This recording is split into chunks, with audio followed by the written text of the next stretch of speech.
This is Alaska's People, the award-winning statewide television magazine covering the issues and people of our state.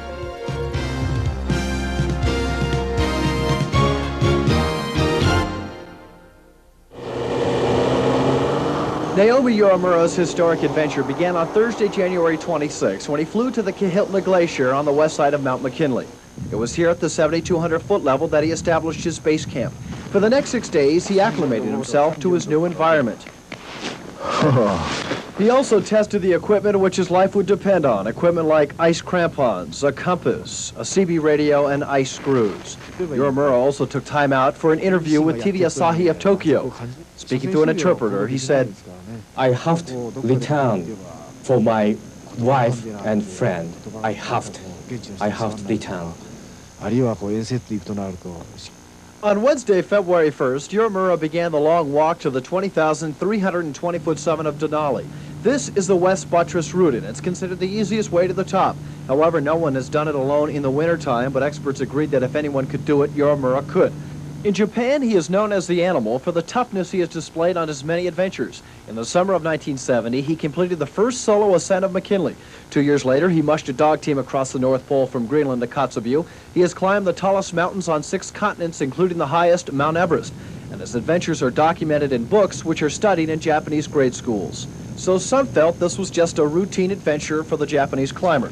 Uemura pulled a sled behind him for part of the way with his backpack, which had enough food and fuel for 2 weeks. He also had 2 long bamboo poles strapped to his sides, which he hoped would save him if he fell into a crevasse. He also carried a ski pole and a slimmer bamboo pole, which he used to probe for possible traps in the ice. At nighttime, he slept in man-made igloos and enjoyed a menu consisting of raw caribou meat, whale blubber, seal oil, and some fruits. Naomi celebrated his 43rd birthday in style on Sunday, February 12th, when at 6:50 p.m. he made history. The following morning at 11 a.m., he radioed the TV crew who were flying above the mountain. The clouds prevented them from seeing him. However, Uemura told them of his achievement and said he would return to the base camp on Tuesday the 14th at 5 p.m. Then pilot Lowell Thomas Jr. spoke to Uemura. Again, congratulations on making the first solo winter ascent of Mount McKinley. That's a tremendous feat, a tremendous undertaking. This was the last radio contact anyone had with Uemura. Thomas's associate, Doug Geeting, was unable to fly to the mountain because of bad weather on Tuesday. On Wednesday, it was clear, but he saw no signs of the Japanese climber. Then on Thursday, February 16th, Geeting spotted Uemura in an ice cave at the 16,000-foot level. Out waving at me in our sign language and what we had arranged prior to the flying in and out in case of radio failure, which obviously we've had, is that he is okay. This was the last time anyone saw Uemura alive. Bad weather and poor visibility hampered search efforts. Then on Sunday the 19th, Doug Geeting was able to fly American climber Jim Wickwire to the base camp where he joined TV producer climber Iho Otani. The following day was a perfectly clear one, and for the first time the National Park Service joined in the search.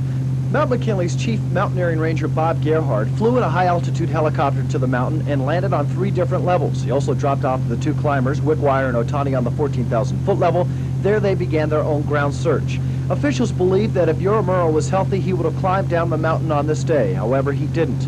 On Wednesday, February 22nd, Gerhardt made an official statement. It is now in the 6th day since that sighting, and we believe the odds are extremely slim that Mr. Uemura has survived. We are continuing the search as weather allows because of his past proven exceptional survival skills.